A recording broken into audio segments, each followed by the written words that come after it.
Because you're one of the few people that I know who has worked in both consulting and investment banking. I know a lot of the college students kind of struggle to choose between these two paths. What would you say are like the biggest pros and cons of each one? I think from a work experience perspective, the difference here is that banking is you may be working on a number of deals at the same time. Whereas if you are starting out as in a management consulting field, you mostly get assigned to a client, a project. Today, we have a truly special guest, someone who has been at the financial helm of some of the most transformative companies in Silicon Valley.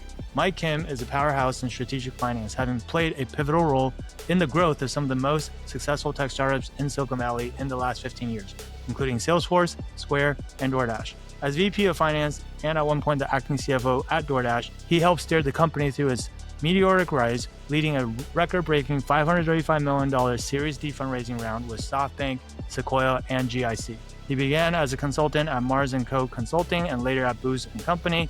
And in between that, he spent 3 years as a technology investment banker at Lehman Brothers during the dot-com bust.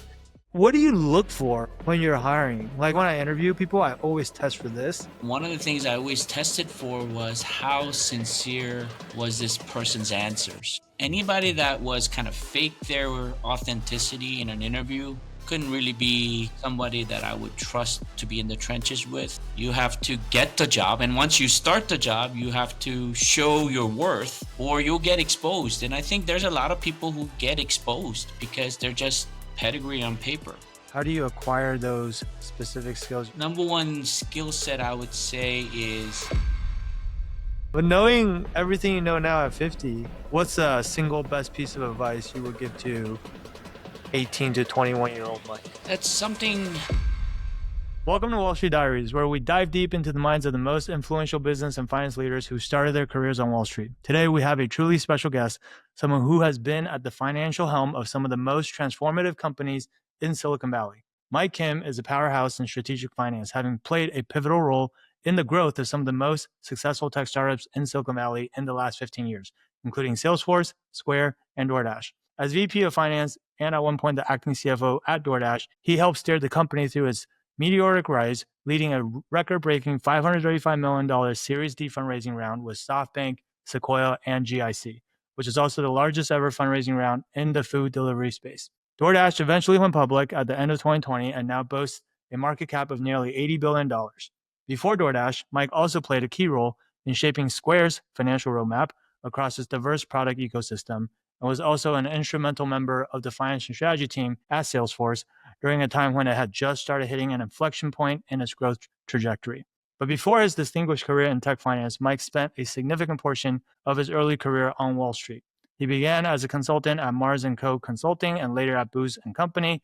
And in between that, he spent 3 years as a technology investment banker at Lehman Brothers during the dot-com bust, an experience that gave him a front row seat to one of the most turbulent times in financial history. Beyond his impressive resume, Mike brings decades of expertise in scaling hyper-growth companies, driving profitability, and making high-stakes decisions at the intersection of finance and innovation. And on a personal note, I've had the privilege of working with Mike on the finance and strategy team at Square, and I'm honored to call him both a mentor and a friend. So today, we're going to unpack his career, get his insights on scaling multi-billion-dollar businesses, and learn how you can build an incredible career like he has. Mike, thank you for being here. Well, Sam, thank you for the grandiose introduction. It was humbling. It was humbling to hear all those things. But I'm just glad to catch up, to see a friendly face. I kind of reminded myself of all the fun we had back when we used to grind back then. But thanks for having me on your show. No, for sure. And as I was trying to write that intro, I was like, damn, Mike has done a lot.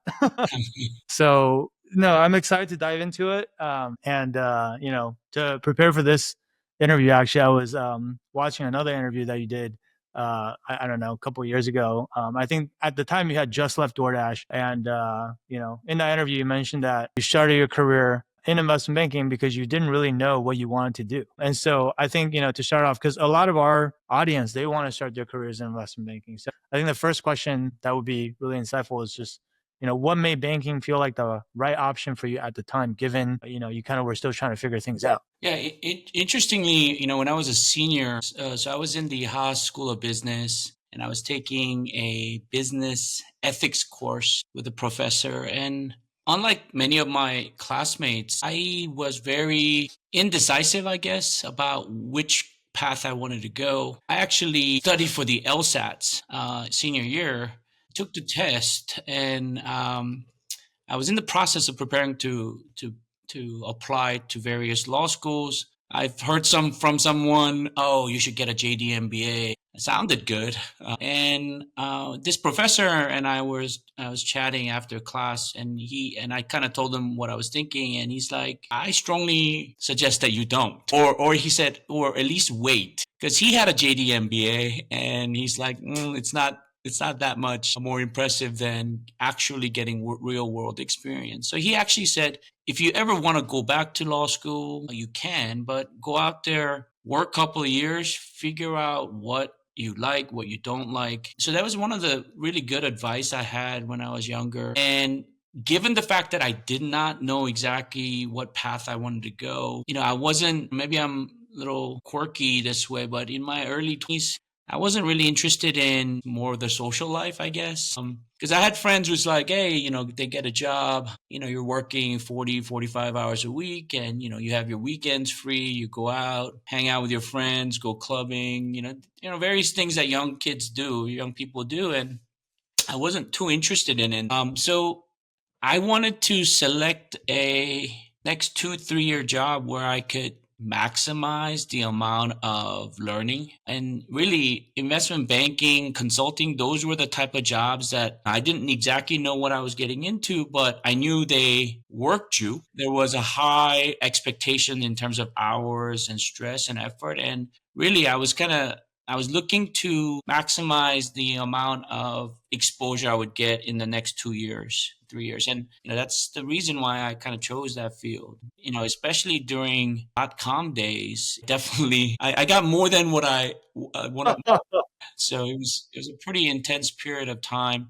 Yeah. And I think I packed in a lot of deals because of the time that I was working in banking. I can only imagine. And I guess on that note, because you're one of the few people that I know who has worked in both consulting and investment banking. So, like, I think you did 2 years in consulting first, then you did 3 years at Lehman, and then you later also went back to consulting at Booz. And I know a lot of the college students kind of struggle to choose between these two paths because kind of a lot of the same rationale that you have probably like it's a very similar profile of people who Mhm. are attracted to consulting and banking, right? Like they want to learn a lot. They want to go into something prestigious. They want to go into something that is, going to get them a lot of responsibility.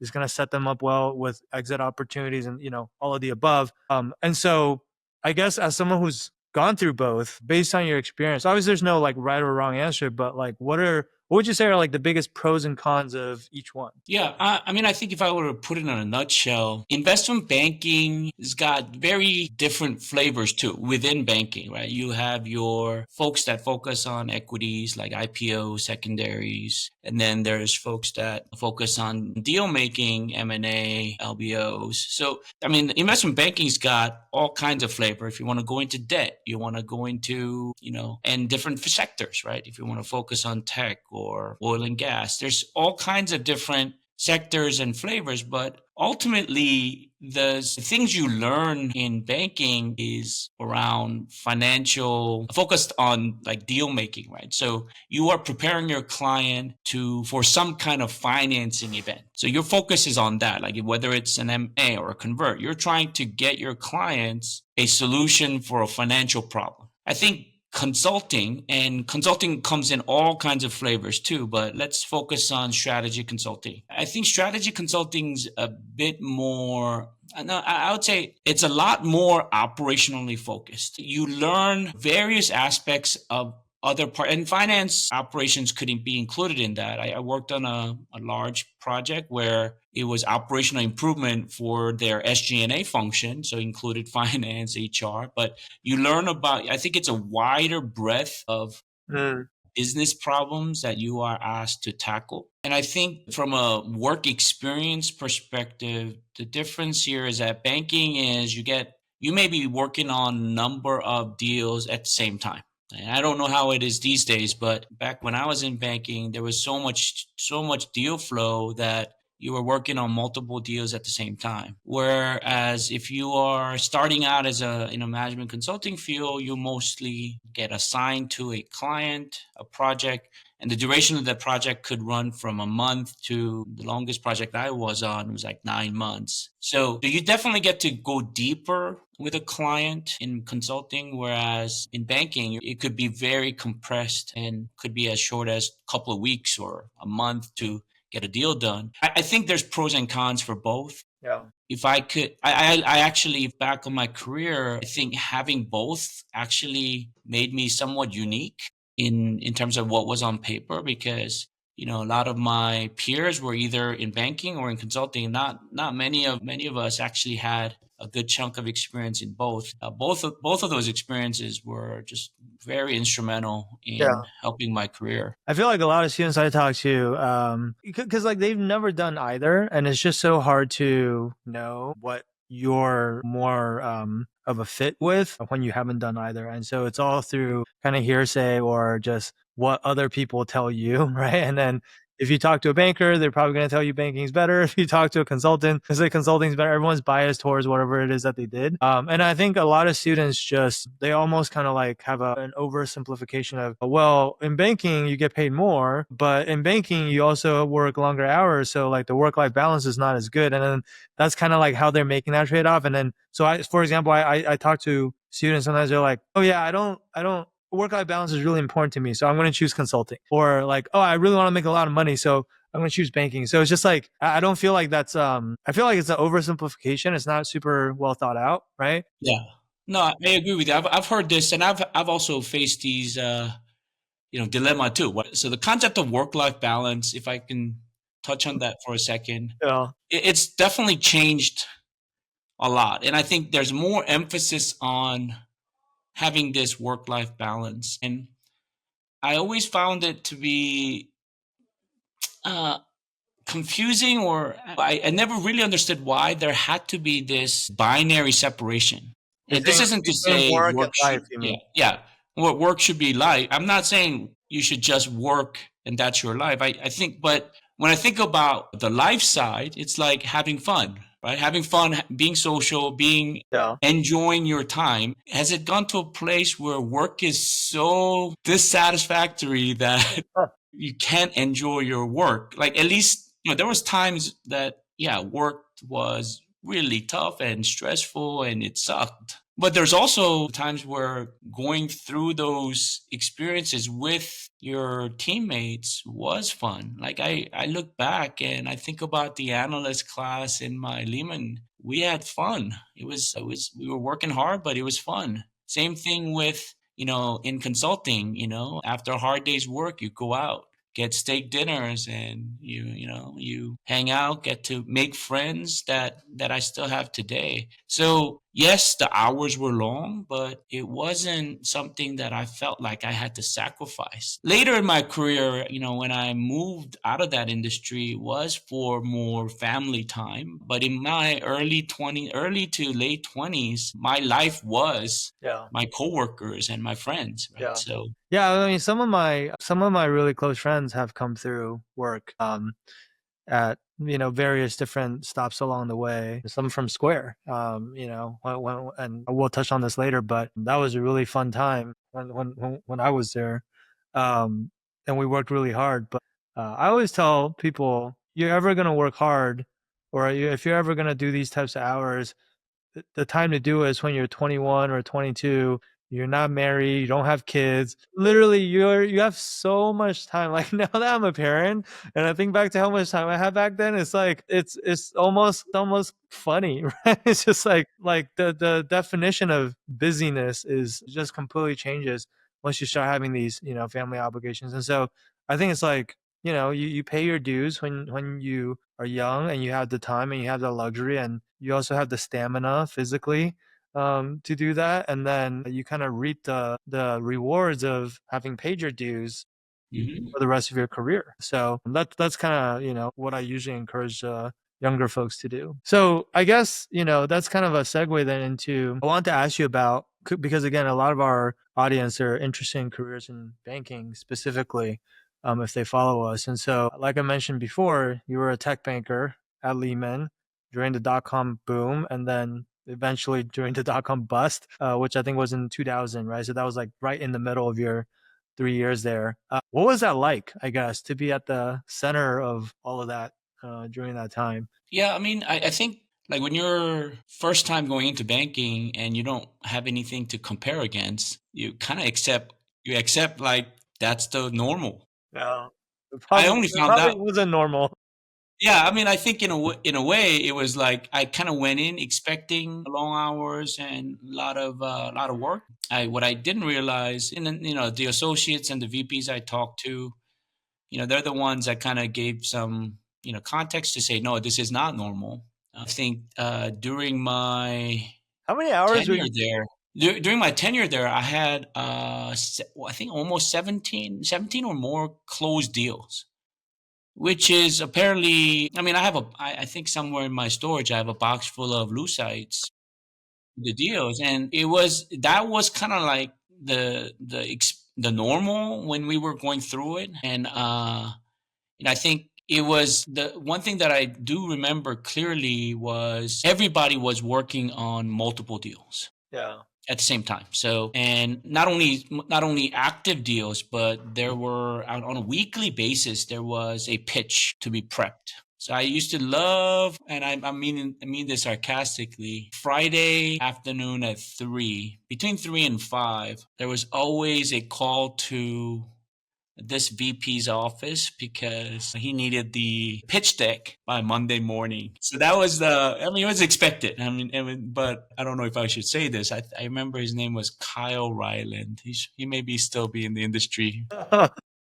But I mean, I look back and I thought it was funny. I mean, it was kind of like a inside joke with all the analysts who would get called in Yeah. to work on the pitch over the weekend. But yeah, I mean, I think the thing that I learned from the bust here is, bankers, it's a very cyclical business. I mean, during times when things, during when if the window is closed for IPOs or financing activities, the environment's not friendly, then you could be in banking, but you're just working on mostly pitches, Yeah. where you could be during a cycle where there's a lot of activity and you may be working on a lot of deals. So I think right now, I would say if I look back, probably the last year probably has been somewhat dry, Yeah. given the environment. But I think over the next year or two, I think things will pick up. I mean, you think about the IPO windows and people, companies prepping for to go public. Obviously, there'll be more deal flow coming, but and similarly in consulting, that would be the case too. But there's always companies that need to fix things that are broken. So I think it's a more consistent business in the sense that there'll always be projects to be had. Yeah. I mean, the fact that you did 17 deals in 3 years, because I wasn't banking for 3 years. I think I did like from '08. I graduated in '08, which is also not a great market, but Yeah. did it through 11. And I think I did like 9 deals, which was, I want to say, more than most of my peers that I knew, but 17 is almost double that. But also, the bust happened in 2000. So I would imagine most of the 17 deals you did were in like the Yeah, I would uh, say it was definitely the front part of my career. The back end, I mean, there were still deals flowing through, but I would say those were more legitimate deals that should have happened. The earlier days, some of these companies maybe were not ready to go public or to, yeah. So I would say, yeah, it was definitely front loaded. After banking, I found myself looking back and I'm like, oh, I felt lucky that I got the chance to go through it. Probably one of the most intense time and periods. So yeah. I I was mean, feeling lucky to escape. well, you must have learned a ton doing that. But I was also going to ask, like, when the bust happened, what was the atmosphere like in the office? Like, were people worried for their jobs? Were you worried for your job? Did people actually end up losing their jobs, or like, Yeah, I mean, I left before like any significant layoffs were happening. I think one, advice I got at the time was, hey, go get your MBA, come back as an associate. But by the time I was leaving, I had made the decision that this is not the career. I wasn't on an MD track, and I did not want to do that work for the rest of my career. So I think that's when I started looking at other options, like, okay, how can I now leverage what I've learned?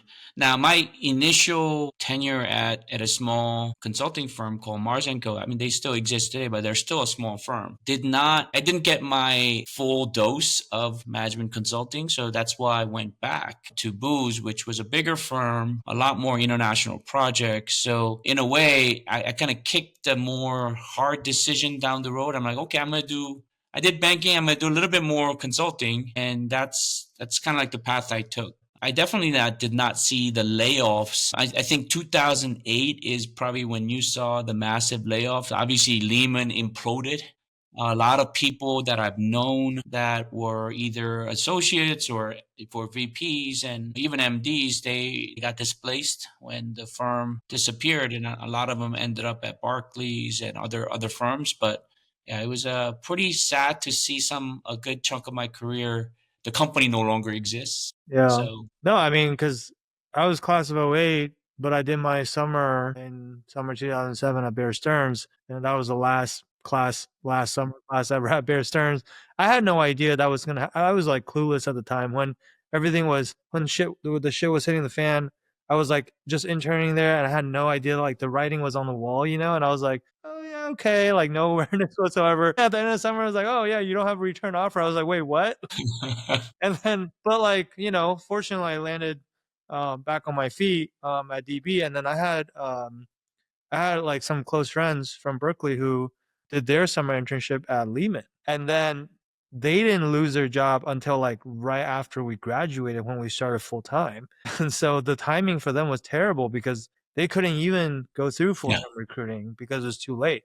yeah, And then so some of them just like never ended up doing banking because of the timing. Whereas like for me, at least I got the bad news early and then I could still yeah. You and gave try to. time to prep for your recruiting. Yeah, So there was like, also some luck involved, obviously. And I guess, on that note, like, some people are of the opinion that we might be on this cusp of another recession. Maybe, maybe not, right? No one has a crystal ball, but there's also, just generally speaking, I think a lot of anxiety these days about AI displacing jobs. And, it's pretty amazing what AI is able to do nowadays. I use it almost every single day. But having been through multiple economic downturns, like the dot-com one, 2008, and then, just having seen so many different cycles, do you have any advice for kind of how to handle uncertainty, I guess? Because I feel like a lot of students, especially ones that are graduating right now, they feel just very uneasy about,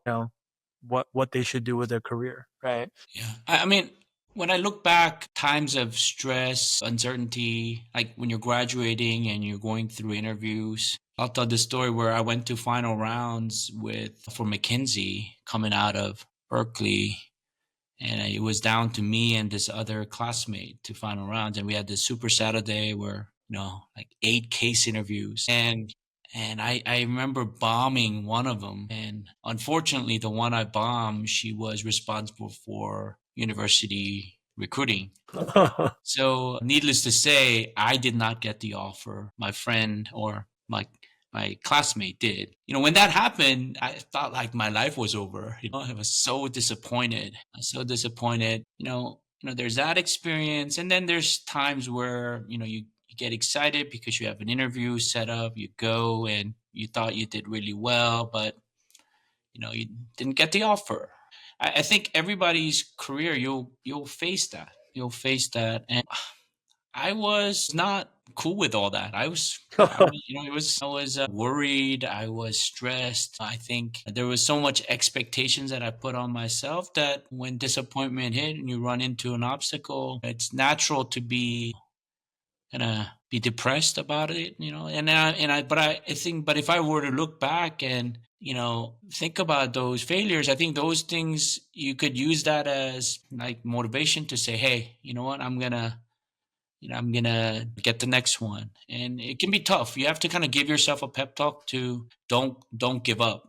I think especially in tough job market, you might feel like, I'm reaching out to my contacts. I'm sending out resumes. I'm asking people to, talk to their, hiring managers. You're doing all the necessary things. And I would say, I think continuous effort will ultimately get the results you want. And I think you only fail if you decide that, hey, I don't want to do this anymore, or you give up. I think if I were to give some advice during times of uncertainty, just, keep pushing, keep pushing. Yeah. I mean, I always tell people this is like, yeah, whatever is happening in the economy, if we go into a recession, all that stuff, like, unless you're Jerome Powell or you're someone who actually has some control over what's going to happen, which you don't, then it's pointless for you to spend any of your mental bandwidth worrying about that stuff. You got to put blinders on and just focus on the things that you actually can control, right? Yep.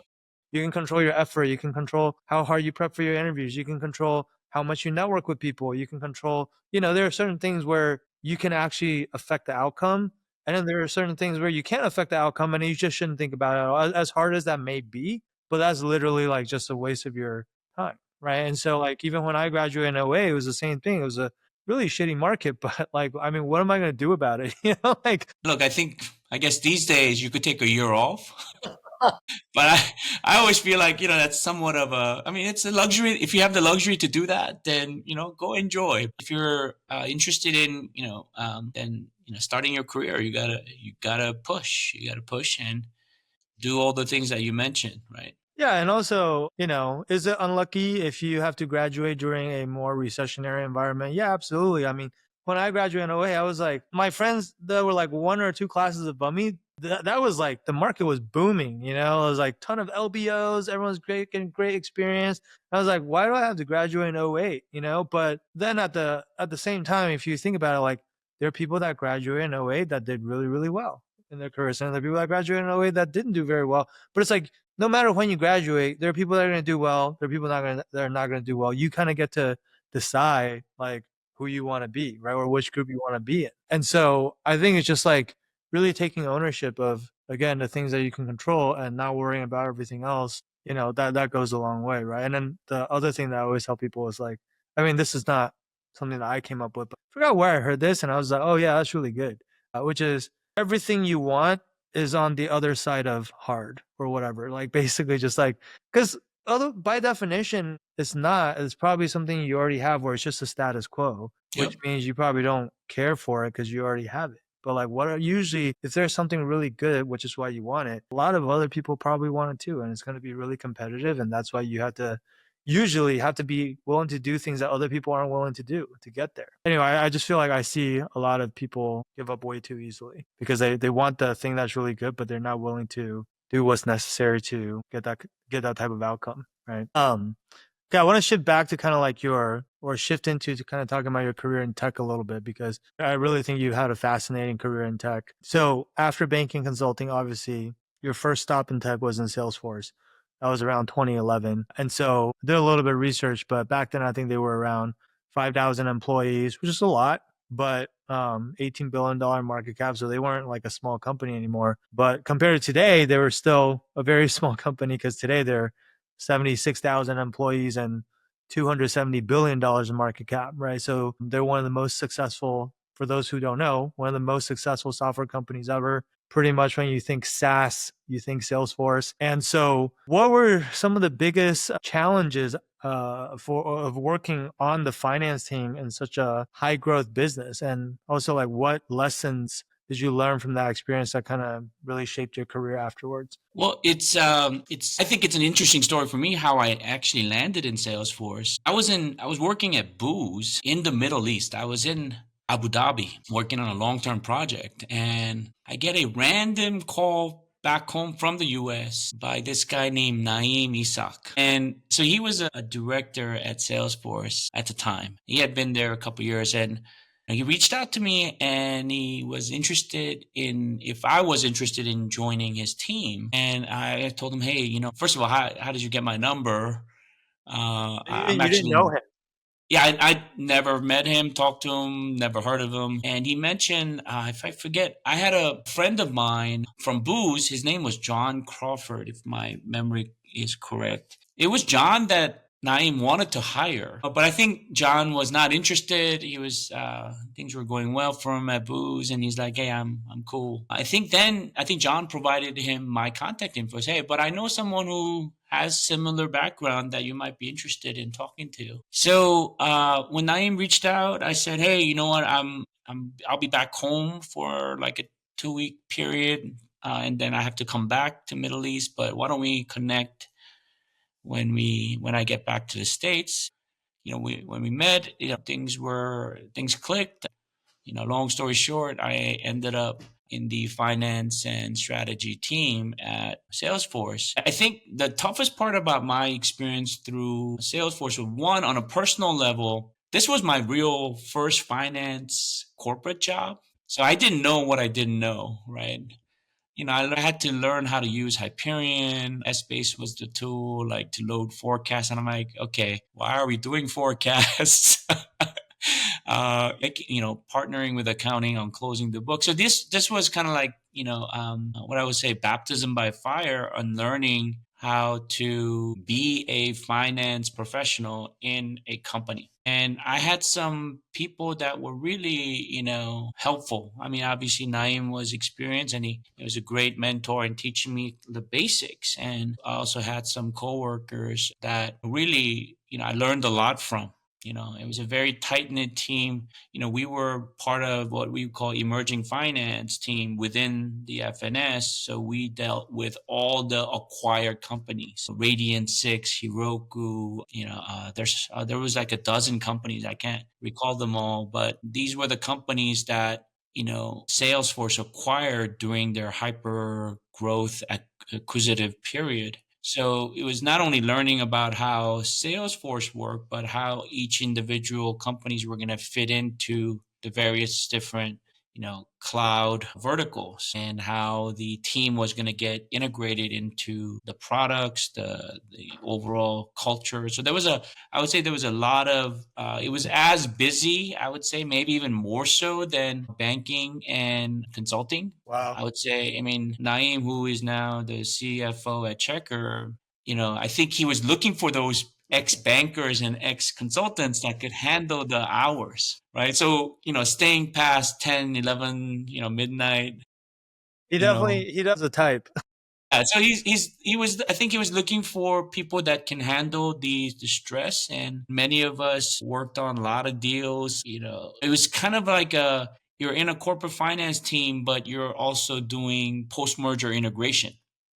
You know, most, sometimes post merger integrations happen in consulting firms, right? Consultants hired to help with that, but Salesforce it wasn't their culture to hire external consultants. It was like, no, we have a team internally. We're gonna get this company incorporated into Salesforce, and work with the leaders there on making sure that they grow now as part of Salesforce. I think it I never expected my hours to go down.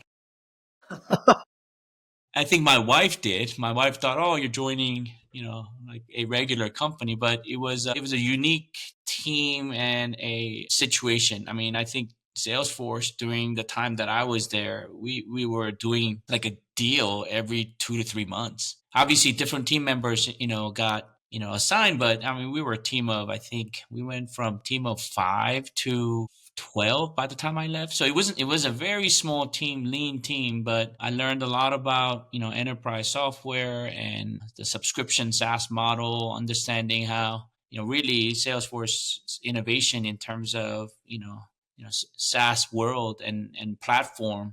Yeah. I learned a lot, and I had some incredible business partners on the Yeah. operations side too. So, again, hard work, long hours, but I had ton of fun. Yeah. There were some awesome people that I had a ton of fun with. I think, when I recollect all throughout my career, it was like I always try to have fun at work, because it you spend so much time at work, right? And you wanna be close, and you want your effort to mean something. Yeah. And I think it means more when you are doing it with your teammates. Yeah. Did you was that when you had your first kid? Yeah, well, my wife was pregnant while I was in the Middle East. So that was one of the, I would say, main reasons why I decided to leave consulting. I enjoyed consulting quite a bit. Yeah. The But travel you was want to come fun. back and be closer to Yeah, I decided that hey, I can't be halfway around the world. So I think that was the main reason why I said, okay, let's consider joining Salesforce, which actually was one of the top options at the time. So I felt like, yeah. yeah, the thing is, I didn't even have, I wasn't even looking for a job.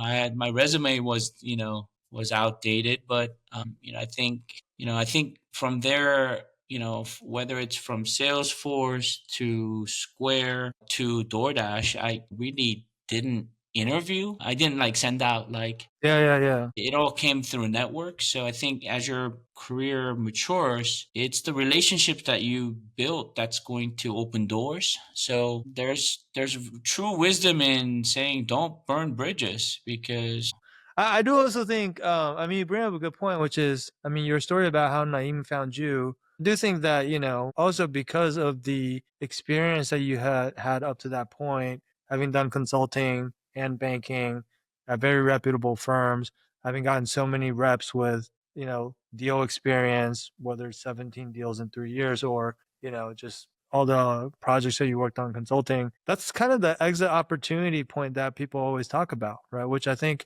for younger folks who haven't experienced it is kind of hard to imagine. But you hear, I think it's for most people, it's a lot of times you have to apply for jobs. You're going outbound and you're almost like hoping, or you like the beggars can't be choosers thing where you're hoping that these companies will just give you an interview. I mean, I kind of experienced the same thing, which is after banking, um, always getting a lot of inbounds from just random recruiters at different companies asking if I was interested in the position that they had. And then even I think joining Salesforce, which like you said was probably one of the hottest companies at the time, I gotta imagine.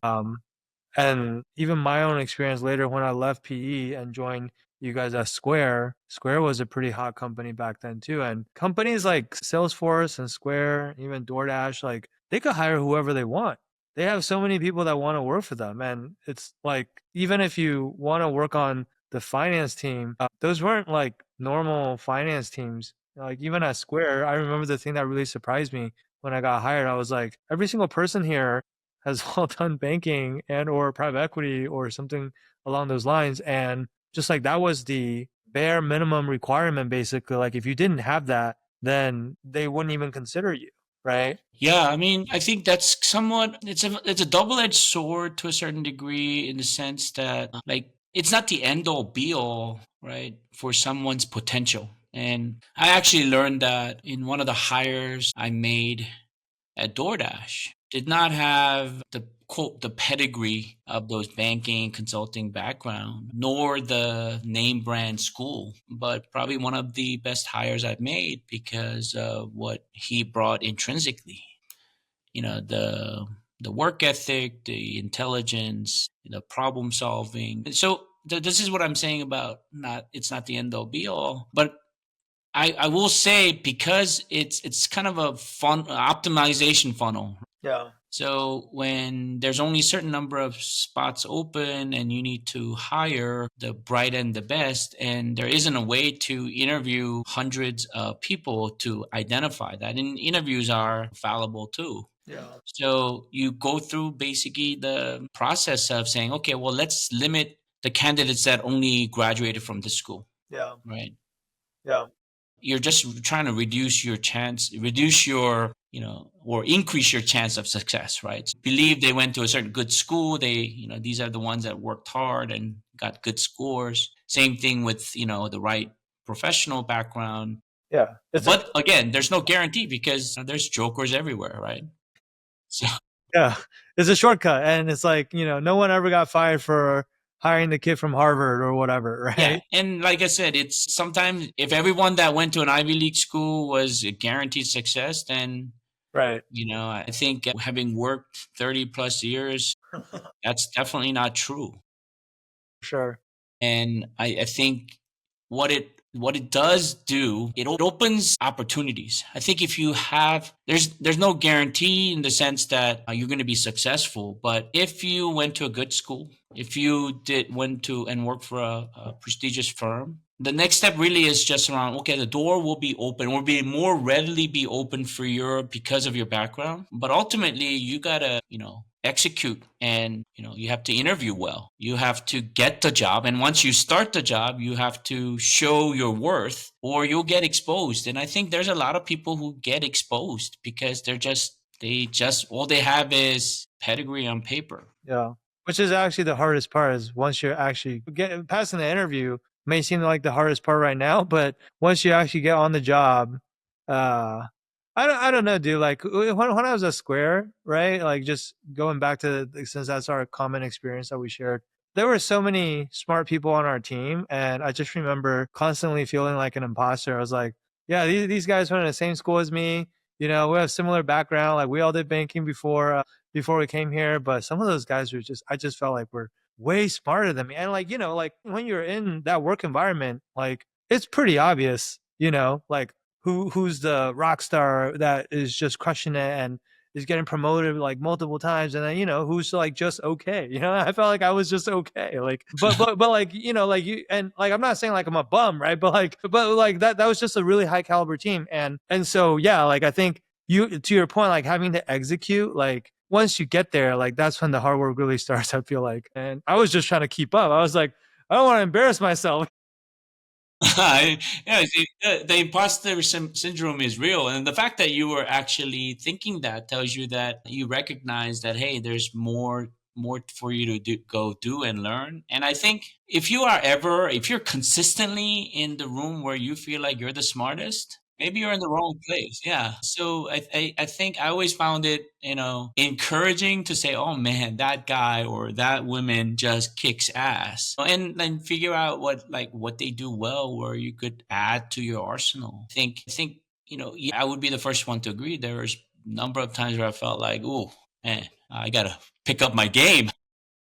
Yeah, for sure. No, and I think that was part of what made that experience so awesome was like being surrounded by so many just really high caliber people. And if I felt like it forced me to be on my A game, even if my A game might not be as good as, every other person's A game, but that's like you feel like you're being challenged and you're growing, right? You're learning from the people around you. That's one of the best feelings. And so, yeah, that was really, really great. I guess the other thing that I was going to ask this later, but I'm going to just ask now since you touched on the topic of the guy you hired who didn't have the pedigree, who didn't have all the typical markers that you might look for, and just came in and ended up being one of the best, because you've hired a ton of people at this point, right? And so for you to call him one of the best hires you've ever made, I think that says a lot. And so especially having been on the types of teams that you've been on, right, they're all very high performing teams, I would say. And so what do you look for when you're hiring? Like, are there certain qualities that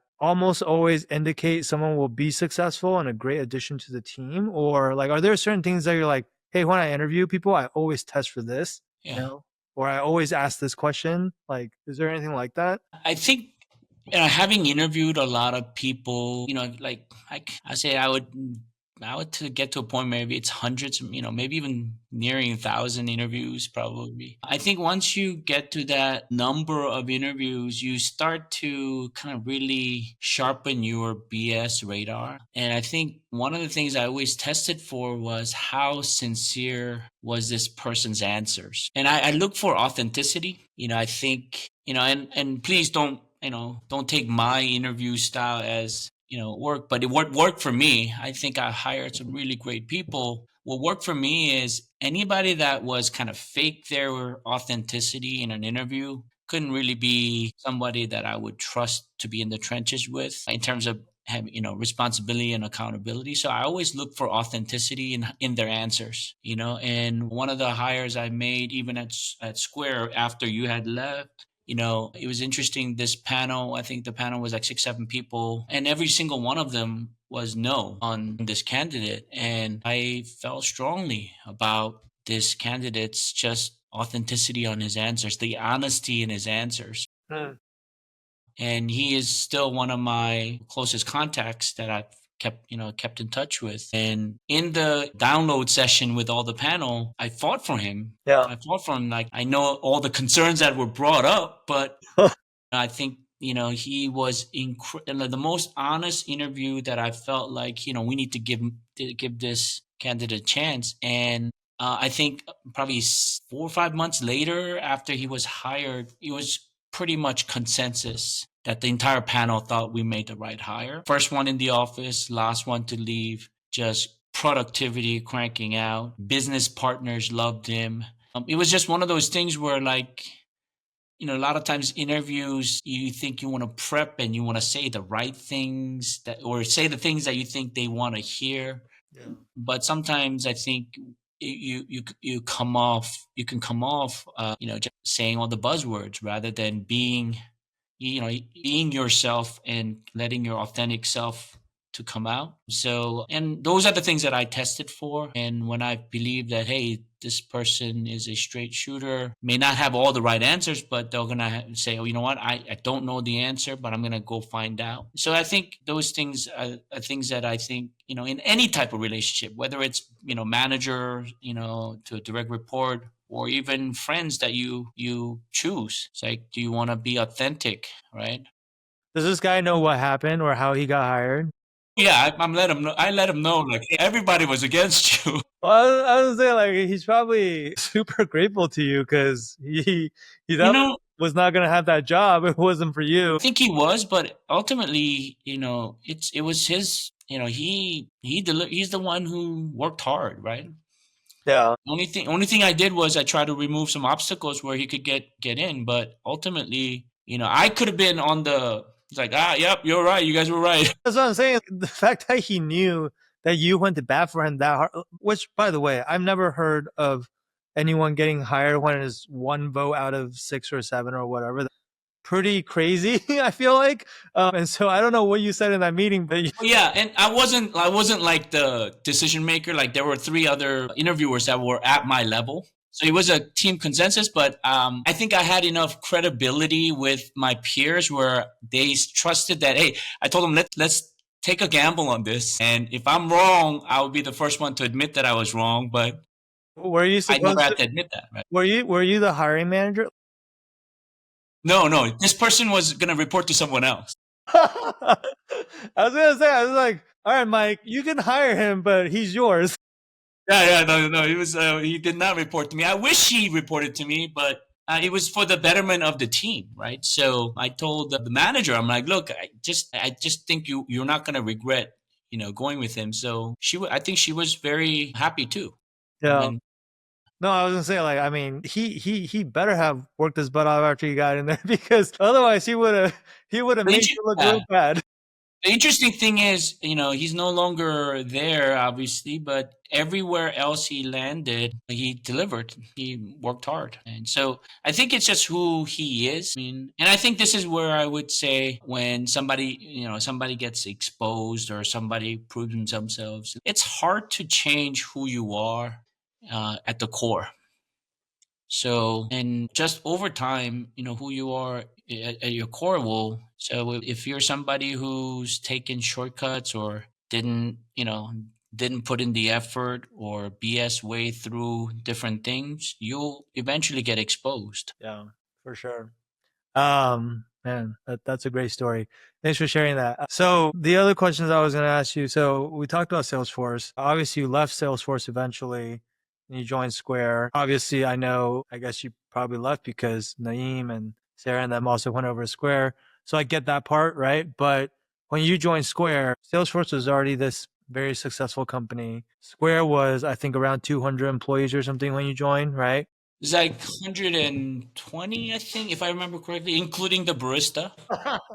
Okay, so they did have good baristas there, but okay, 120, so even smaller, right? And then so this question is more around kind of how you thought about risk because you were leaving a relatively large and successful company that was maybe worth, like, I don't know, $25 billion or whatever, to a much smaller startup like Square, which is, I think at the time, was worth what, 3 billion maybe? I don't know if they No, it were. was it was Series C or D, if I remember. So I mean, this was before. It was probably less than three because I want to say it was three when I joined, and you. Yeah, I think it was like 1.9 if I remember. One Yeah. nine, one Okay. nine or 750. It's like 750, 1.9, then to something else. But Yeah. yeah, I mean, it was definitely a huge risk. Yeah, because I was like, I feel like for you at the time as a new dad, like I always hear about people in Silicon Valley, like, oh, after they have a family, then they want to go to FANG companies. And that's where, like, it's all safe and you make good money and, but it's less risk. But you went Yeah, like the other direction, right? yeah. How did you kind of think about that, I guess? I think yeah, I mean leaving Salesforce was a tough decision. It was like yeah, it was still growing very fast. I was at a director level making really good money, cash and equity. Like it was not and And we we all just know, we had a all know the cash escrow was no good. yeah, well so we just I mean we had we just had our son mortgage, and I think the toughest part was, I had such good, camaraderie with my team, you know, my partners on the business side. Many of them were like kind of the chosen ones by Mark Benioff. Some of these really, influential executives were I was their finance business partner. So you were I you were respect like you them. were in a good spot Yeah, basically. I was in a very good spot, and to kind of give up on that to go to the unknown was a big risk. And I took a total pay cut, probably more than 50%, which in hindsight was pretty crazy at the time. But I guess in a way, sometimes like luck is something that you shouldn't be chasing luck. But at the same time, if you don't put yourself in a position where things could happen, like I think, so this is why I think when people say, oh, Mike, you've chosen really good winners, whether it's Salesforce to, Square, or now they XYZ now, but to DoorDash. But like luck was a huge factor, right? Timing and being in the right place at the right time, connecting with the right people that can help you open doors. Yeah.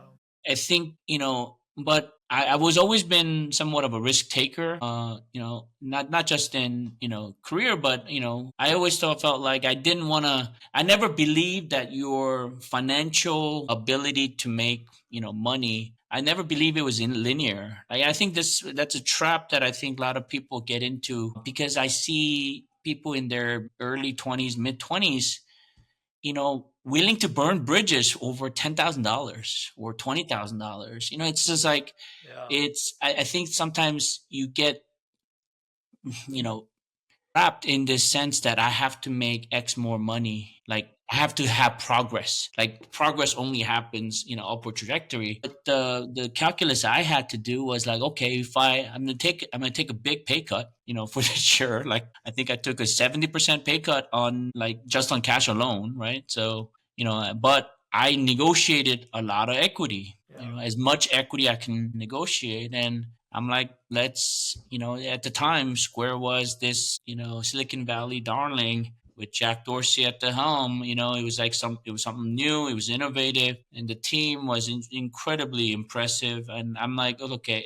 I told my wife at the time, hey, if this thing crashes and burns, I think I'm okay with the learning that I would have gotten out of this, and I'll be ready for the next opportunity. And I had a very supportive wife that supported my decision, right? So, Clearly. and it was there was, again, like we didn't go public, or I didn't get liquidity until a good 3.5, 4 years later. But it was a huge risk in the sense that the company could not. It was possibility that it did not have an exit, right? It could have. There's a lot of companies that get a lot of the fanfare early, and then market conditions aren't right. There's new competition, then it never ends up being something, right? You had a decent exit with Microsoft purchasing uh,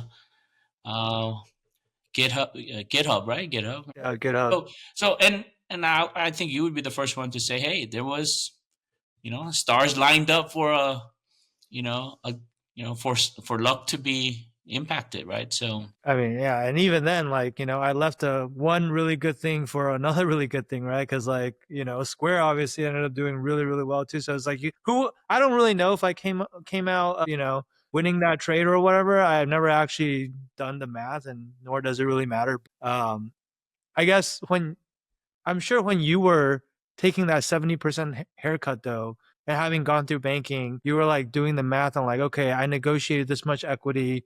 What would have to happen for this to be like the right bet? How confident were you that like, was it like 50-50, like 80-20, or like, like, yeah, I mean, I call it a pseudo Monte Carlo simulation. I looked at all the potential outcomes. Risk weighted it. I did the finance like professionals rational, yeah, scenario analysis, right? yeah. So I wouldn't say 50-50. I would definitely say it was less of a success chance, but I thought if it does happen, it's not that linear movement, right? It's exponential. You thought it had less than a 50-50 chance of making it. You're Yep, saying, yep. wow, and you still took it. Okay. You are very not risk averse, I would say. Yeah, I mean, for a finance guy, yeah. I mean, I think when it came to like key business decisions, I think I was probably a bit more conservative. But even the decisions I did push for, I would say relative to other finance, I was pretty aggressive. Dude, even hiring the guy that we were talking about earlier, that was also a risky. That was also, I would say, One right? one hire can't sink a boat. I mean, yeah, one bad hire could, I guess, do a lot of damage, but it wasn't the toxic type Yeah. that I was taking a risk with. I mean, money aside, because we most have been focusing on like the financial upside of this move of going to Square. I'm sure part of your evaluation was also the people, because I assume I don't know, I'm just filling in the gaps in between myself, but I assume like Sarah and Naeem had already gone, and then they were trying to recruit you over there, and obviously you already knew them from your time at Salesforce, and you obviously enjoy working with them. How big of a factor was that, I guess, and how important do you think something like that is when you're deciding to whether or not to make a certain move in your career? Like, how important is the people aspect, I guess? I would sometimes think about obviously you do all the like the found basics, right? The money and all of that, the potential outcome of equity, all of that. But if you're not going to be around to invest into those things, then it makes it kind of moot, right? So, and I think I was just like I think I'm very thankful and humble that other people wanted me there. And obviously they had a choice of who they can go recruit. So I think I owe the people who entrusted that I would be able to do a good job for them. So I felt more humble that I was being kind of tagged to say, hey, Yeah. wanna come over. And so I think and I think when I went through interviews, and a lot of times when you go through interviews as early in your career, you mostly focus on how you're trying to present yourself to the company, to the people that are hiring. But I think as you get older, you are now also interviewing to see what kind of people they are.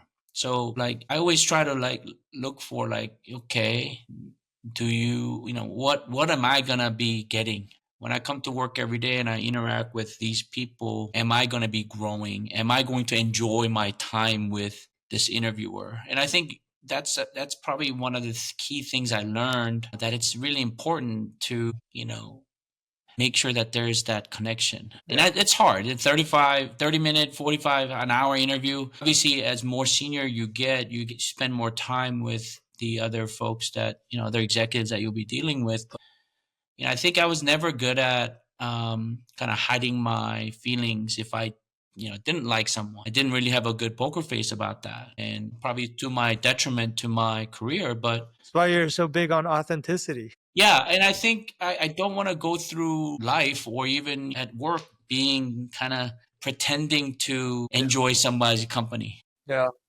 Yeah. Life's too short to life's too short to fake your feelings. So I always look for, I like this person.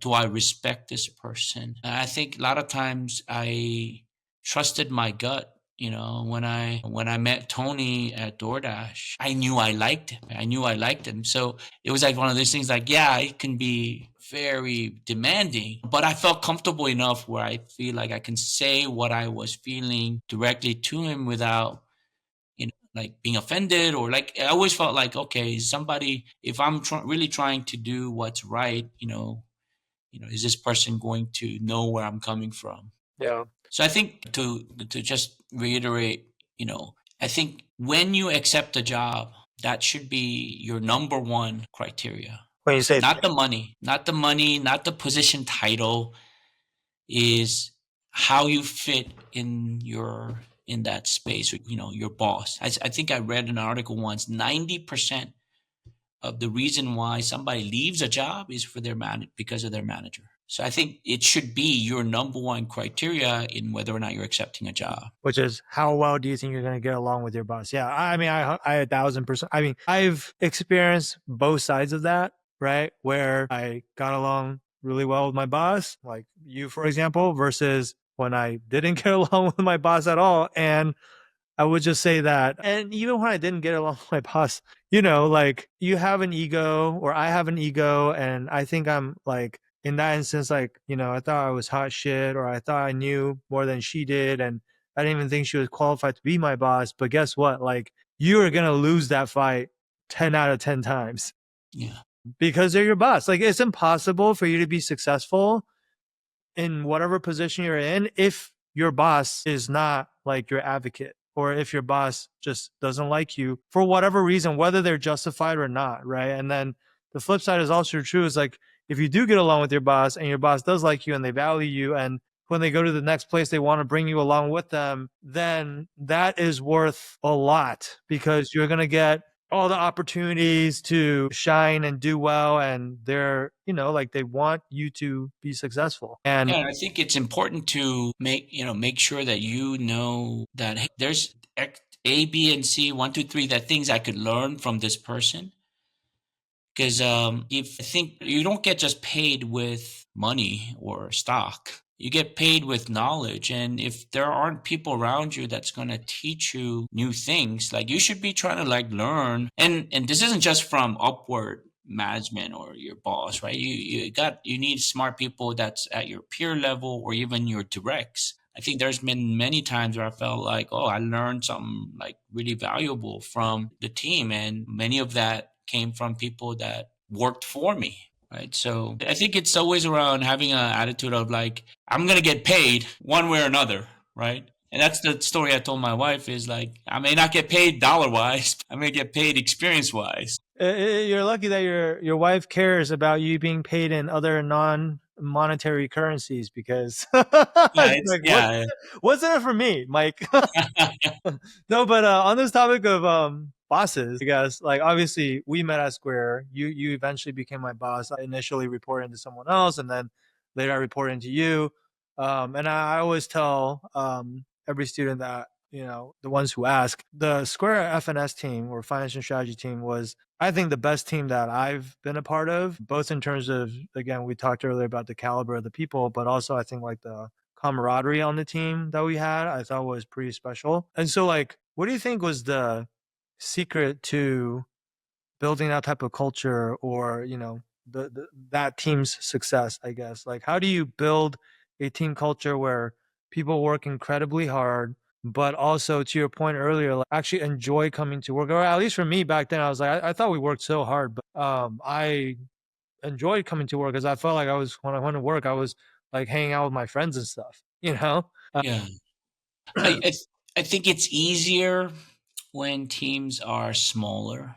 In whether it was at Square specific, or even, I went when I left Square to join DoorDash, and we were a team of three people, kind of growing now. Now I believe it's a team of like 70, which is kind of crazy to think about. But I think when your team is small, I think there's some ingredients that are needed to create that culture of connection and camaraderie. Is one, like a real share, like a really shared vision and effort. Like, when somebody says somebody's in the trenches with them. And I kind of reflect back in my banking days, is like, yeah, like 1 in the morning, we're still in our cubicles and there's like that shared experience of with your teammates. Like going through hard shit together. Yeah, and I think it was like the hardship together, and you spent time together, trying to achieve something, shared goal. And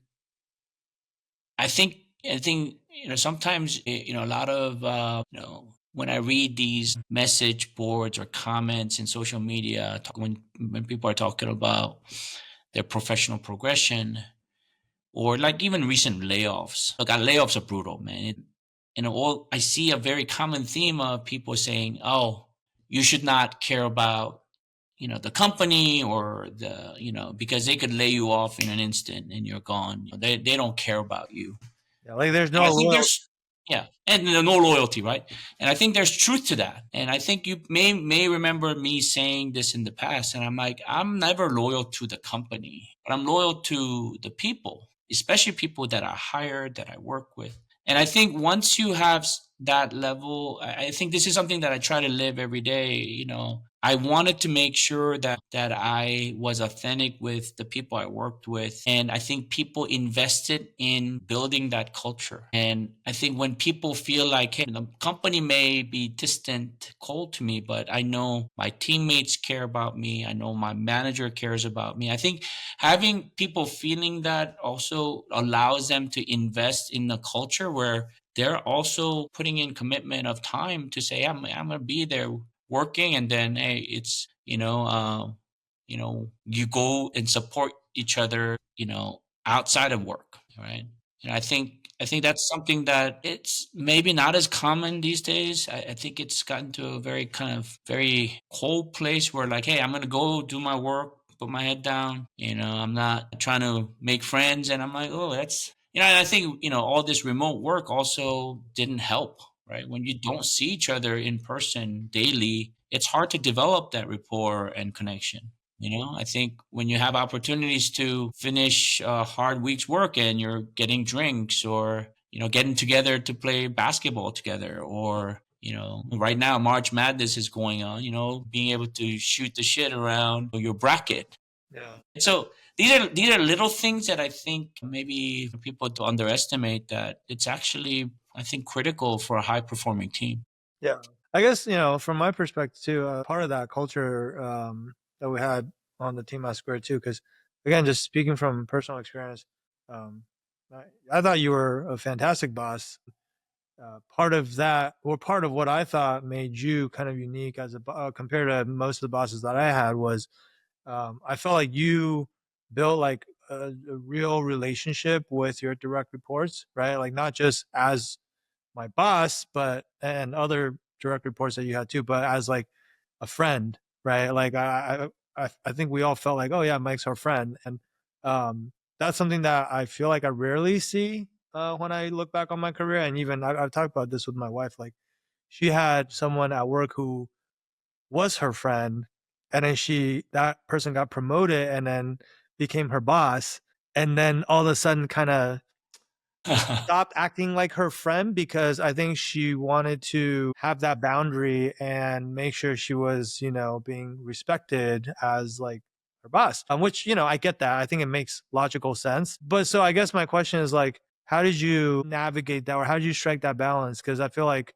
you did a really good job. Because like even though I felt like you were my friend, the respect was still there, right? Like you're obviously still my boss, and it wasn't like yeah, it wasn't like a like it was. I felt like it was very healthy, but like I Yeah, feel like yeah. very few people can do that. Well, I think ultimately it comes down to like I would say likability. Like I think that's one thing that I felt like I never like treated my superiors any different than I treated my direct reports. I treated people the same way. Either I thought you were like authentic and sincere and honest and good persons.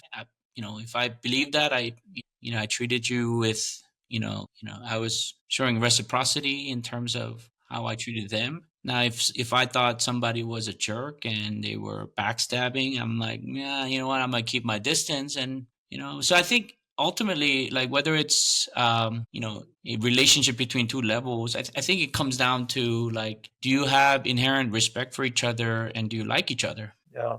Right. And I think that's why I'm like, like, I think I keep coming back to, like, authenticity is like, I know, like, certain VPs that would never have the time to talk to the junior associate, Sure. or, and I'm like, well, it's like, yeah, I mean, I know people, executives have to kind of divvy up their time and use it, allocate it appropriately. But I think a lot of times, I think you try to play a role, and hey, I'm at this level, so this is my role. And I think, again, I think that's deviating from, maybe who you are as a person. Or, and I think I've seen CEOs that exhibit that, and I also have seen CEOs that don't. Yeah. And I Right. guess And to I your think point, the ones that don't, play to their title are the ones that are most respected and the ones that people trust. And so, I think I've learned from good and bad managers of what to do and what not to do. Yeah. I guess to your point earlier, when the team is smaller, it's probably a lot easier to do that and give everyone kind of the time that they deserve. But yeah, actually, I never really thought of it that way. But when you said, you kind of treat the people above you and the people below you the same, and I think back to kind of how you were. I was like, yeah, you really did do that, which is easier said than done. I want to say because most people treat the people above them very differently than the people below them, right? And actually, the worst I would say the worst middle managers are the ones that treat the people below them like garbage and then are like, super nice and respectful to Yeah. the people above them. Like they manage up, but they don't manage down, right? Yeah. And I think that's probably my biggest fault, or at least uh, constructive criticism I've gotten, that I'm terrible at managing upwards. Mhm. Yeah. And, I guess I Often known as wasn't. like knowing how to play the game or whatever. Yeah, yeah, I didn't have the upward view political, Yeah. skill set, I guess, not, saying the thing, like, obviously, this is what it comes to, is like, yeah, I know what to say, but I didn't say those things because I didn't believe in those things. So, It's a double-edged sword of being yeah, authentic, I think. yeah, Like if you're a really authentic person, I'm kind of like I feel like it's hard for yeah. me to fake Do what I you, don't believe. do you recall, Francois? Yeah. We had that forecast meeting Uh-huh. for stand. Was it stand one or two? I forget which one. Must have been one. I think you were responsible for coming up with the forecast. We reviewed it. We ran different scenarios, and I think we had that meeting with Francois, and like we said, hey, this is we we triangulated this with multiple different methods. Here's what our projection was. I clearly remember her telling me, "Get the fuck out of the room." She thought that it was, in her a broken English kind of statement, how wrong she thought I was, or we were. But I remember one thing that I did remember is, like, I liked Francois. She was rough around the edges in certain things, but, like, I always felt like I could be honest with her. And I think maybe I didn't, manage that politically correct, but I told her, this is it. I feel confident about this forecast. And I think a year later, maybe 9, 10 months later, we were, like, on projection to hit our forecast pretty closely. Which was, what I should have been sensitive to was, it was bad news for her. Yeah. Right? It was bad news for her. I mean, we were right? But it was bad news for the company and bad news for her because it did not exceed the expectation or Yeah. even come close to the expectation. So There's I no think what I strategy. learned, yeah, what I learned is, like, nobody cares about, oh, you guys were right. I'm guessing she didn't come back and apologize after. No, she didn't. But I think, in a way, I felt like, oh, you know what? Sometimes it's better to be wrong and have good things come out. And like, nobody likes somebody who's says, "I told you so." That's hilarious. So many memories coming back, but I remember it was painful because I had you run it like so many different ways. Like, I was questioning every assumption.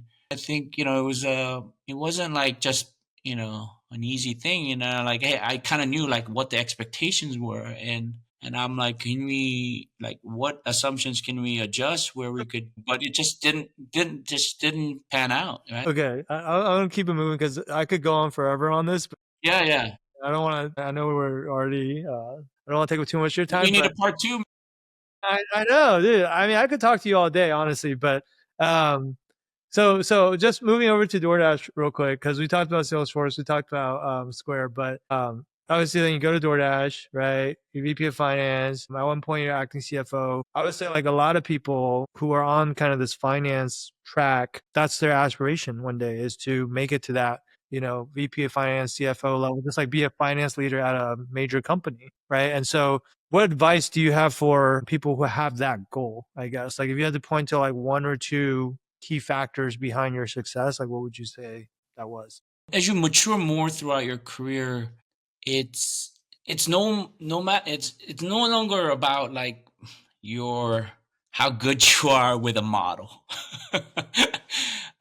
or how smart you are or how fast you are. I think it comes down to can you attract talent? Can you hire and scale your team? And it's not just scaling your team, but it's also because once you get over, a certain level, you start having to interview for other functional leaders, right? So I think, being able to hire high performing teams and scaling them, creating the right culture. And when I mentioned when it's easier on the smaller team, hopefully as the team gets larger, you're teaching your managers to build that culture and performance in their team and cascading it down so that you have an entire organization that is functioning like a group of small teams that are functioning well. So I think the number one skill set I would say is being able to attract talent is probably number one, because that's what your value add is. And I think the other is probably more business acumen. And it's hard to define this because I've seen, the most, junior people have like really sharp business acumen, like the guy I mentioned that I thought was incredibly higher. And like one of his key characteristic is like he got it, right? He's able to get it quickly and, had huge, great acumen. Then there's executives that have all the influence in the world that have really poor business acumen. And you constantly wonder, well, that's a shitty decision, right? I mean, that's just not well thought through. So I think, I've said this in the past, like, there's a transition period where you no longer get paid to do things. You get paid to know things. By knowing things, you can make good business acumen. And I think, the ones that truly add value to organizations are that scale the team and get all the blocking and tackling done. But the ones that add true value is around setting the right goal and strategy, questioning key material decisions that can impact a company in various ways. Yeah. Right. So I think that's kind of like how your career evolves. Your business acumen can be sharpened through all the different experiences that you have, and you reach back and collect on it. Yeah. How do you, because that was kind of the next question is, how do you acquire those specific skills you just talked about, whether it's hiring, being able to recruit great people and obviously have them want to work for you, and also the business acumen part? Obviously, like I know business acumen you can just accumulate through time, but I feel like some people accumulate it a lot faster than other people. I think also part of it is like the pace with which you acquire the business acumen at, right? Like this is why some people are CFO when they're 40 and some people are CFO when they're like 60, right? I think failure is very helpful. I think looking back in my career, Sam, there are mistakes I've made, whether it's on people management, and there's some specific incidences even at Square with one of my directs. I made mistakes. I would say a couple of people I there are things that I thought I could have managed better.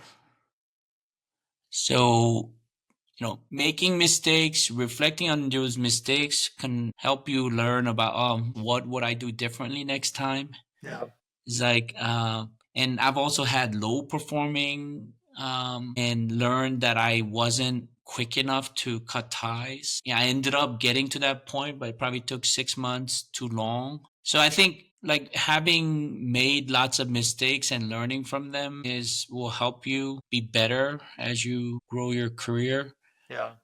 But, and I would say that's both on hiring and building and scaling teams and business acumen. And I think, probably the biggest mistake I made that I recall that I didn't repeat at DoorDash was not thinking big enough at Square early. Our merchant CAC back then, if I remember correctly, I don't want to disclose any information here, but it was in my perspective and based on my benchmarking, it seemed really high, our cost of acquisition, right? And I did not support a lot of the marketing and, customer acquisition efforts that my business partner wanted to pursue because I was too conservative on my initial view on customer acquisition, merchant acquisition. And, our churn rate wasn't very healthy at the time. But, over time, I realized, man, it's so much more expensive to now acquire that now the available market. Right. And even back in, and in my regret was, man, we could have worked on improving our retention, but we could have acquired these guys at half or one third of the cost that we were dealing with a couple years later. So I think that's one of the things that I learned and took with me to DoorDash was, no, we're gonna go spend. We're gonna go, acquire that restaurant. We're gonna go acquire that consumer and that diner. And we have to at the same time improve our service and delivery expectations and our economics to retain those things. But it wasn't about, you never solve your growth problem by restraining investment. You have to get operationally better at it, right? So like that would be a quick example of like learning what didn't work Yeah. and making sure that you apply it another chance when you get it. Yeah. You learn more from your mistakes than from your wins. Yeah. But I mean, assuming you're introspective and actually reflect on them. Obviously, if you don't, then you learn nothing. But that makes a lot of sense, man. That's really really great. A really great lesson.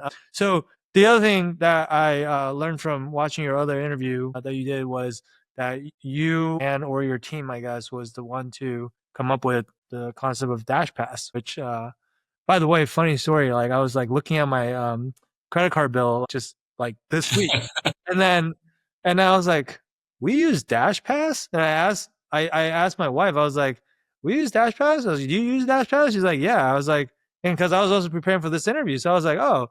I was like, "When was the last time you ordered on Dash Pass?" And she was like, she like, looked in the ass, she's like, "Uh, December?" And I was like, "Why are we paying for this?" And she's like, "Because if I don't have Dash Pass, then like the delivery fee is so much more expensive." Blah blah blah. I was like, anyway, I thought it was funny. It made me think of you, and I was like, Yeah, yeah. We definitely don't want you to be a zombie customer. It's actually, we don't really, obviously I left the company now, but if I were to speak for the company, the $10 we charge is not the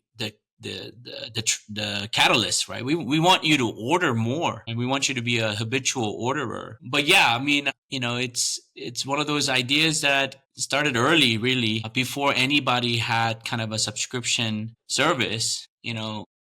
first, I guess my question is like, obviously, it's a huge part of DoorDash's business model now, right? Usually in Silicon Valley, I think these ideas will come from the product or engineering team, not from the finance team, which is, I think, what happened in this case, right? Finance is almost like, oh, yeah, when you're on Wall Street, finance, you're like front office, right? Yeah, yeah, back In tech, office you're like function, things back like that. Yeah. office, right? And people sometimes you don't even have a seat at the table. How did you guys not only come up with this idea, but then also like get people to buy in and turn it into such a core part of the business? Like I thought that was really interesting. Yeah, I think if I recollect back to this, was I would say the first year that I was there. One of the interesting stats that we looked at was like 75%, maybe even 80% of the volume was coming from the 20% of active, and not a lot of industries are that way, like that 80-20, 75-25. Yeah. And the more valuable customers are the ones that you want to make sure that you provide the best service to retain them.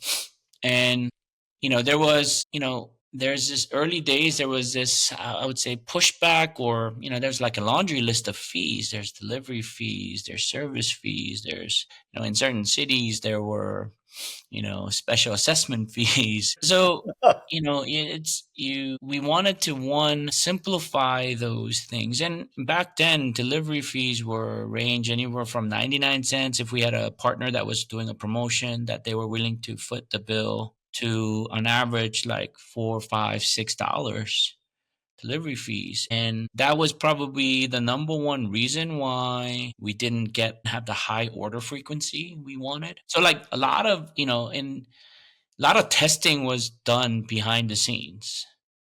What we believe when we modeled out, like, what that's what finance team does, right? And that's one thing that I think a lot of people don't realize, that there's a function that does FP&A that will do the basic things, but then there's strategic finance that will say, well, look, we're gonna model out a world where either we have a way to affect it and to change the trajectory. And those are the interesting things, right? You try to predict the future. And when we modeled out the various different components that could work from a subscription model, we were going to lose money. Initially, we did lose a lot of money, right? When you all of a sudden Because you're offer eating this, all the fees and all you're getting. yeah, basically getting zero delivery fees, and then hoping people will order more often to increase that order frequency, so that the loss of fees was not only offset, but we got more, margin, because we got more orders to restaurants, right? We have restaurant share, we have service fees that we collect from the basket sizes, right? So we modeled this out. I think, payback was somewhere between 9 to 12 months, which was a no brainer. If we can get payback on this investment in a year, be able to increase our order frequency by X factor, it's like no brainer. And then we didn't roll it out all at once, right? It was tested in different markets, and then we started to see data. And we started getting more and more confident before we did full rollout. And I think, the proof that what you launched worked well was when your biggest competitor, your larger competitor at the time, basically copied you exactly what you did, right? So, but yeah, I mean, but I do give a lot of credit to Tony. Tony didn't believe only products can come up with the right products, or the engineering can build the right, it came from anywhere in the company. And I still remember making a case with Tony that we should also do pickup.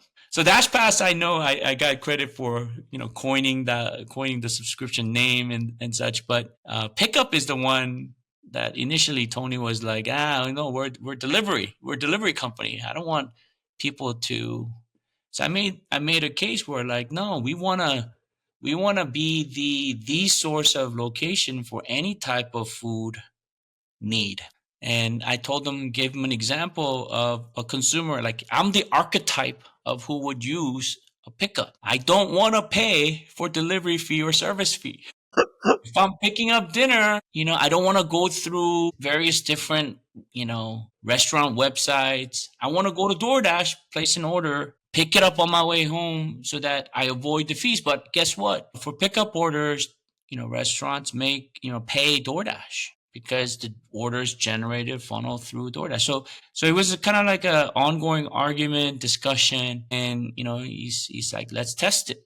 Let's test it and see. And we were worried about cannibalizing the delivery business, but it really didn't have an impact. So it's one of those things where, like, if you have an idea, and Tony was very, like, good about, hey, okay, you might be right, you might be wrong. Let's test it. Let's learn from it. That's And I awesome. think that's why DoorDash performed better than what Square had from Caviar.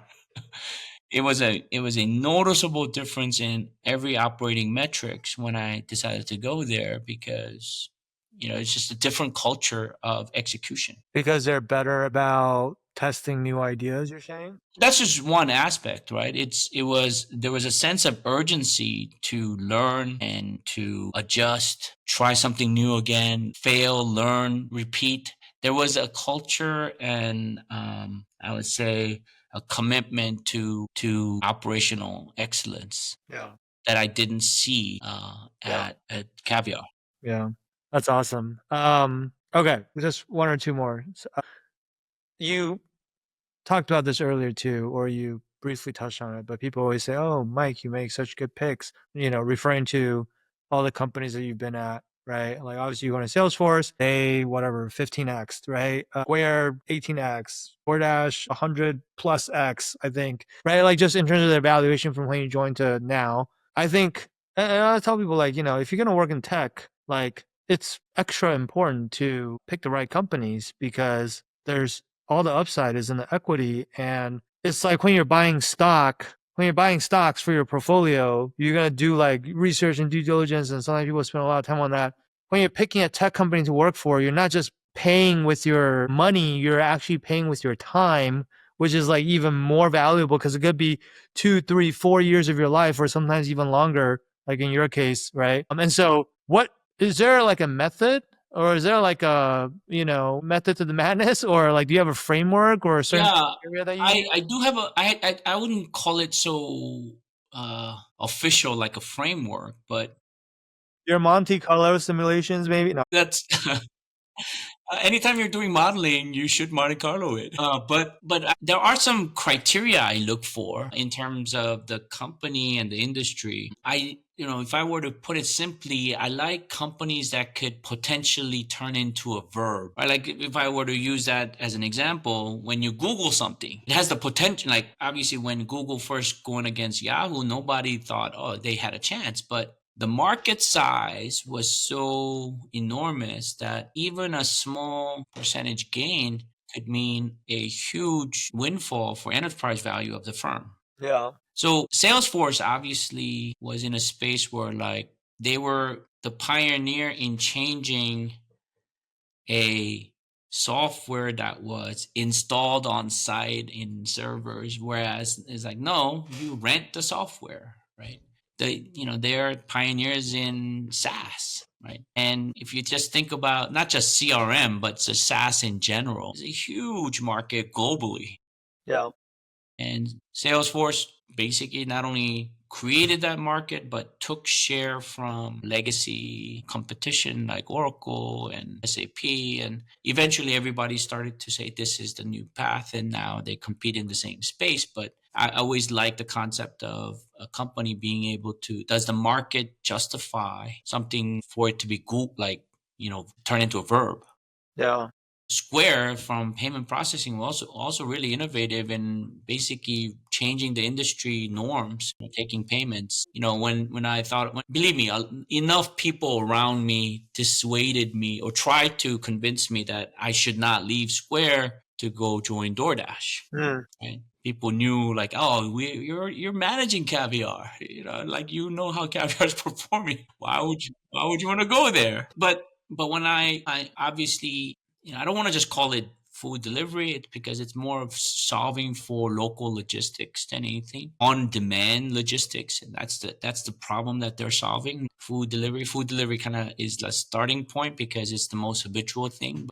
But again, when you think about the core of what a company or an industry is trying to achieve, you think about the scale which it can deliver. And again, a lot of players all over the world, but globally, local logistics been happening for years and decades. And, there's always been somebody delivering something to somebody so it's like, how do you crack the nut in doing it better, doing it more with leverage and scale? So I've always looked for that because I always feel like, well, it's much harder for a company to own majority of share in any industry versus a company that can carve out a healthy amount of share in an enormous market. So I've been getting pings from CFO positions and, the recruiter or the head of the talent, tries to say, hey, we're trying to revolutionize this industry or this area. And sometimes I'm like, well, even if you own the entire Yeah, market, it's too it's small. not worth very much. And you're not going to own the entire market, probably. Yeah, so I think that's kind of like the criteria I look for. I look for companies that are doing something innovative in a very large market. Does it have a chance of gaining a healthy amount of share in a market that's going to grow? And I think the other thing I noticed too is like, when you join these three companies, in a way, I mean, they were still relatively early, but they all have product market fit already, right? So you're not like joining like a C stage startup that's just an idea, which would be extremely risky. But this is like, hey, they have a product, people like it. And now it's just a matter of like working out a lot of the kinks and also like go to market and scaling that and getting it into the hands of as many people as possible. Yeah, I think my bread and butter has been you get to a point where proof of concept is met. You're now starting to scale. How do you put gas on that speed? And I think when I joined Square and when I joined DoorDash, it was early in that process. It was before we were trying to scale. We were trying to get our ducks in a row so that we could scale. And I think that removes a lot of the what I would call existential risk of a seed or A, right? It's not just you're way beyond just a concept and an idea. Now you actually have something that you're starting to ship. Yeah. Right? You're iterating and shipping. So I feel like that's actually, in my opinion, I mean, there's no right or wrong here, but in my opinion, I was like, that's kind of the sweet spot on that risk reward curve because sure, you can be the employee number three at the next Airbnb. Realistically, for every person that did that, there's like 1,000 people who join a company that ended up being worthless at that stage, right? yeah, And so, yeah, and I think Sam also functionally, if your experience is in a certain like nobody hires their fifth employee a finance guy. And I actually have investments in small investments in small companies, and they ask when should you hire a first finance person? I'm like, not for a while. Like there's no need to have a finance lead early in, right? You need good engineers. You need to, create the product first or the service, right? So I think functionally being where we are and the experience we bring, I think a lot of times the earliest you can join, unless you're starting it yourself, yeah. is that Series B, C. That's probably the earliest you could join or you should join. Yeah. That's a really good point. That's a really good point. Last question, last real question. Knowing what you know now, I don't even know how old you are anymore, dude, but I'm knowing I'm 50, dude. really? Oh, wow, I'm dude. 50. Okay, so knowing what you know, But I stopped working 40. dude, that is pretty darn good, honestly. But knowing everything you know now at 50, what's the single best piece of advice you would give to 18 to 21-year-old Mike? That's something I don't have an answer like tip of my tongue because I What never what what really. what would you tell your son? Yeah, I think I try to play the same playbook as the typical parent, high expectation Asian parent, right? Study hard, get good grades. But I am questioning whether or not that's the right advice for the next generation. It might be a completely different world that they're living in. Yeah, and not to predict what may happen, things like impact of AI, I think, but I think there's some fundamental things that I think I try to teach my son around having integrity, having hard work ethic, being accountable. I mean, I think those things they don't go out of fashion, Sure. and we're trying to raise a good person. Yeah. Accomplishments, whether it's school and athletics, obviously those are things that are important too, but doesn't prioritize over, being a good person first and foremost. But if I were to tell myself, I think specifically for me, I would probably say, don't worry so much. I think I am a warrior. Yeah, I'm a Like like warrior. like like No, no, no. Like no, with a O, I definitely obsess about things that I think because I think about all the things that could go wrong, I could balance out the things that could go right because I do believe I go in with eyes wide open with the downside aspect. So that's why I think I make decisions to make sure that the upside is worth it. So I've always been somebody who's very like maybe even too anal about just thinking about all the various things in detailed around decisions that I always feel good about my decision, but also at the same time, I tend to over worry about things outside of my control. But so that's what I would advise myself. Things will happen because it was meant to happen. And I think, No, yeah, control only the things that you can control, which is effort, really effort. And I think I do believe in karma and the way you treat people comes back to you. If you treat people badly, karma will get back to you. If you treat people, well, you'll be treated that way. So I think, the cosmic, what do they say?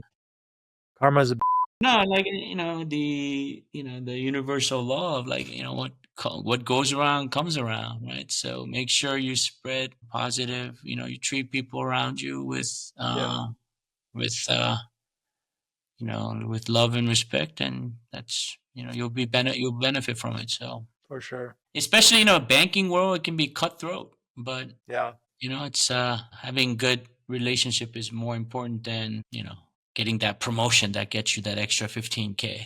yeah, for sure. Awesome, man, dude. This has been extremely fun for me, at least. How far are the Warriors going this year, man? A lot of people think I'm crazy, but it's gonna all come down to the matchups. I think if we get the right matchups, we might be going to the finals. Dude, I don't know. I'm looking at the seating though. I'm like, I kind of almost want to fall to 7 right now. Yeah, yeah, I'm on the same page. I think if we have the right matchups and everybody's healthy back, we could make a run. I don't know how we'll do against Cleveland though. Man, Cleveland looks, They're really big for us, yeah. yeah, I was like, right now we're either playing the Lakers or the Nuggets, and they both own us. And I'm just like, yeah, maybe let's fall out of let's fall into the play-in. I'd rather play the young teams. I'd rather play the Rockets or even OKC. As crazy as that might sound, but yeah. I mean, look, I've been enjoying the post Butler trade Warriors. They lost a tough one yesterday, but I think we all have. So yeah. that's So yeah, I mean that's what being a fan is, right? Win or lose, I've been enjoying. Look, even my son, he made me a 3D printing of a wow. enormous keychain. I don't know what to do. But it's a How do you use that? no, I just have it hanging on my desk, but it is a keychain that's the size of my face. You're gonna need really big pockets. Oh yeah, no, it's been fun for sure post trade, and yeah, I'm excited for whatever is ahead. All right, well, Sam, thanks for having me on. Best to your family, and let me know when you make that visit to Vegas, huh? Yeah, man, I'll hit you up in a few weeks, and when I'm out there, and yeah, thanks for doing this. I really appreciate it, man. I think our audience will get a lot out of this, all three of them. But Okay, sounds good. All right, take care, Sam. thanks, dude. See ya.